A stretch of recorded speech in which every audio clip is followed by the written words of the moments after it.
नमस्कार सिरसाडाकरांनो, मी आपला सरपंच नसीब शेख. आपल्या सिरसाडा ग्रामपंचायतच्या कामाची सुरुवात हे सिरसाड्यातील नागरिकांच्या समस्येने सुरू होत असते. सकाळ 10 वाजता मी ग्रामपंचायत कार्यालय येथे हजर राहत असून येणाऱ्या प्रत्येक नागरिकांचे अडीअडचणी ऐकून घेऊन त्यांच्या कामातला व त्यांच्या समस्याचा मार्ग काढत असतो व तसेच तमाम सिरसाडाकरांना आनंदाची बाब सांगतो की आपल्या सिरसाडा शहराला मी 7 नवीन डीपी मंजूर करून घेतल्या आणि ते डीपी ज्या ठिकाणी बसवायचे आहेत एमएससीबीच्या कर्मचाऱ्यांना घेऊन ते सगळे पॉइंट आज फिक्स केले. तसेच वार्डात जीर्ण झालेली बिल्डिंगचा जे विषय ह्याच्या आधी मी सुद्धा मांडला होता, त्या मालकांना बोलून घेऊन त्या बिल्डिंग विषयी त्यांना सगळी शहानिशा करून दिली व त्याच्यातला त्यांना धोकादायक झालेली इमारत काढून घेण्यासाठी त्यांना मी सूचना केल्या. व तसेच तमाम सिरसाडाकरांना दुसरी एक आनंदाची बाब अशी आहे की आपल्या सिरसाडा शहरात जलजीवन अंतर्गत 26 किलोमीटरची पाईपलाईन आलेली आहे. त्या कामाची प्रत्यक्षात सुरुवात आज मी स्वतः जाऊन माझ्या सहकाऱ्यांना सोबत घेऊन केलेली आहे. आपल्या सिरसाडा शहरात प्रत्येक वार्डात आणि सिरसाडा शहरातल्या शेवटच्या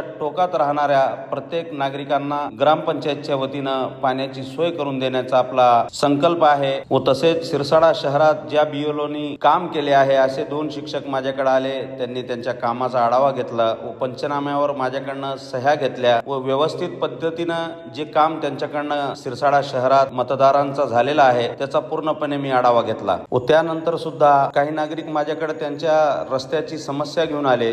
सविस्तर त्यांच्याशी चर्चा करून त्यांचा मार्ग काढून देण्यासाठी प्रयत्न केले व लवकरच मार्ग काढून देण्यासंदर्भात त्यांचे जे काही समस्या आहेत ते ऐकून घेतल्या व व्यवस्थितपणे त्यांना ज्या समस्या निर्माण झालेल्या आहे आणि ज्या अडचणी निर्माण झालेल्या आहेत त्याच्यातला व्यवस्थित मार्ग काढून देण्यासाठी त्यांना सांगितले व संबंधित विभागाला त्यांचे काम करून देण्यासाठी सूचना केल्या. व तसेच SIR चे काम करण्याकरिता व अनेक दुसऱ्या कामांच्या विषयाकरिता भंतीजी माझ्याकडे ग्रामपंचायतला आले. त्यांच्याशी मनमोकळा गप्पा मारल्या, पुढील त्यांचे काम करून दिले. व तसेच प्राथमिक आरोग्य केंद्रात दवाखान्यात पाण्याची समस्या निर्माण झाली होती. त्यांना मला पाण्यासाठी फोन केला तर त्यांना टँकरद्वारे पाण्याची व्यवस्था करून दिली. असेच काम आपल्या सिरसाडा शहरात आपल्याला करायचं. सिरसाडा शहराला विकासाच्या प्रगतीपथावर न्यायचं. असेच आशीर्वाद तुमच्या माझ्यासोबत राहतान एवढीच अपेक्षा करतो. थांबतो. जय हिंद, जय महाराष्ट्र, खुदा हाफिज.